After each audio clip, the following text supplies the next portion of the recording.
Hello, my name is Glenn Engel. I'm the developer of CrewTimer Regatta Timing.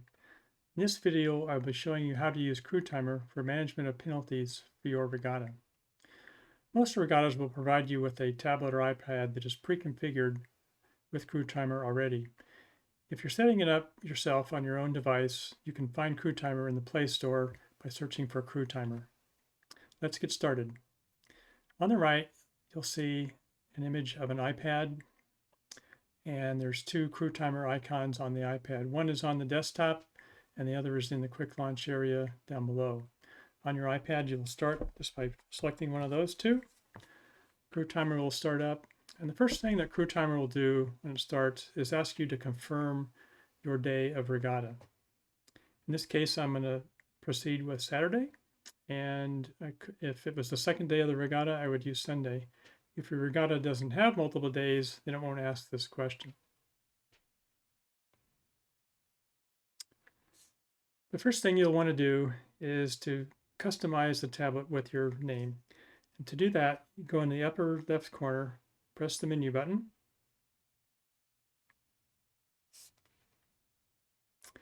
Select the first item in the list, Regatta, and enter your name, pressing the right arrow next to reporter. My name's already there, so I will accept that. This would also be where you enter regatta credentials if you're setting it up on your own. Those credentials would be provided to you by your regatta organizer. So back to the home screen, we'll see at the bottom of the screen is a list of all the events and bow numbers for the regatta. If you scroll up, the bow numbers are all listed with an abbreviation for the crew, and the event name and title and time, approximate time, of course, is shown. So you could, as the race progresses, you can just scroll up through the races. Now to assign a penalty, as you'll see there, it says double tap or long press to apply. So I'm going to double tap on number 2 to assign a penalty. And let's say this first time it was a orange buoy violation, and I'm going to set my location as Cambridge Boat Club. After you enter these, it'll remember it for the next penalty, so you don't have to enter it every time. Now I can click Save, and that penalty has now been sent up to the cloud, and Umpire Central will have access to that information. Now, some regattas also require you to fill out a documentation form that describes some more details about the penalty. It may need a diagram, it may need some checkboxes filled in, some textual information added, and so forth. To do that, you can do that in the same penalty screen that we are on. So let me add a second, well, let's just add it to the penalty we already did. On the far right, you'll see there's a BR for the buoy violation. So I'm going to tap on that, and now I'm back to entering the same penalty that I already entered. And in the lower left, there's an attachments icon. I'm going to click on that, and it brings up a camera view. And you'll see it's now kind of highlighting my document. And if I press the record button, it'll capture the screen. And there we go. I've got my first document captured. Now, if the alignment isn't perfect, don't worry about that. As long as it appears to be readable, that's completely sufficient. Now, underneath the picture, there's an option for entering a description. In most cases, you won't need that. If there's something unusual that you feel you need to note about this document versus another document, you can add it there. You can also retry the picture. So if you took the picture and you didn't like how it turned out, you can retry that. In this case, I'm going to say that looks good. Click OK, and now I've got my first picture there associated with that particular penalty.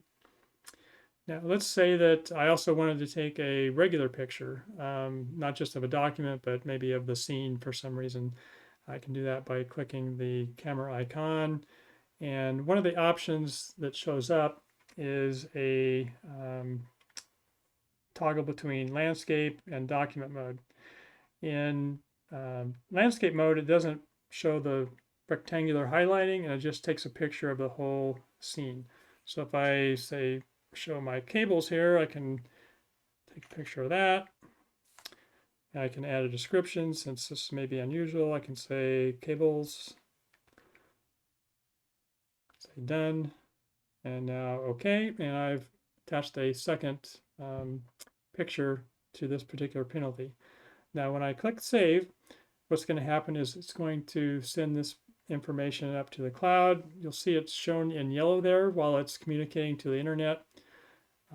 And when it's done sending those pictures up to the internet, it'll change back to blue. And for pictures, it can take a few seconds to do that. And there, it's finished. So let's do a second penalty. We're going to do number 4 this time, and we'll call that a white buoy violation. And let's say that in this case they missed 2 buoys, so we're going to change the quantity to be 2 because they missed 2 buoys. We'll attach our document quickly here. If you get the keyboard showing up, you can just press the done button there and it'll disappear. And there's my document. Looks good. Click OK, save, and now I've recorded that penalty, sent it up to Umpire Central, and my documentation is attached. And you'll notice it says 2XBW, so I've got 2 white buoy violations recorded. Now you can correct this entry if for some reason you did a typo on the double tap and got the wrong bound number. I can change that bound number 4 to be, say, bound number 5 by just tapping on it, changing the number. Also on this screen, I can change the event if the event was incorrect. That would be very unusual. I probably won't have to ever do that, but it is there.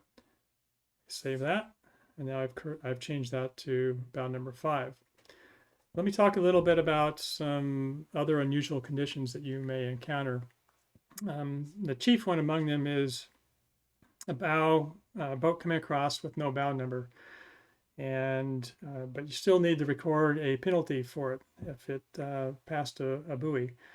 So the way to do that is you use the question mark button that's associated with that event. So in this case, I'm going to double tap question mark. I'm going to say, for this case, that was a, let's call it an arch violation. They went through the wrong arch, and save that. And now that has been sent up to Umpire Central. And you'll notice that it has a little question mark highlighted in purple. And that's an indication that there's missing data, and that's okay. You can proceed, enter more penalties after that point. If you have another official with you who can definitively say, oh, that was bow 11, I know for sure, you can tap the question mark and change it to bow 11 and correct it. But you should only do that if it's absolutely certain, no guessing, of course, and there you go. So that's been updated. One last little thing to note here is that there's some little bubbles above each bound number. Those bubbles represent timing progression. So as timing is done for the waypoints and the start and the finish, you'll see little green bubbles filled in. So if you can kind of see that a boat's coming by looking at the bubble progression. If you see one that has no bubbles filled in and you're wondering what happened to it, well, if there's no bubbles filled in, it probably didn't start. So that's a clue for you not to have to maybe watch for that boat. Let's see if there. One other thing that you may be asked to do for your regatta is to indicate that you have finished processing all of the penalties for a particular event. So let's say you've scrolled down here and you're starting to see bound numbers for event 2 come through. So you're pretty much done with event 1. You've done all your paperwork. You've attached all your documents. What you can do at that point is double tap number 49. And the first penalty in the list, in this case, happens to be an all clear. I can save that. And that'll be an indication to Umpire Central that at your location, all the penalties have been dealt with for event 1. And once all of the locations are reported all clear, they can finalize the regatta. I think that covers most everything.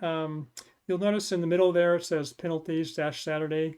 If on Sunday you come in and it still says Saturday, you can double tap that and you have an option of Saturday or Sunday. You can change it to Sunday.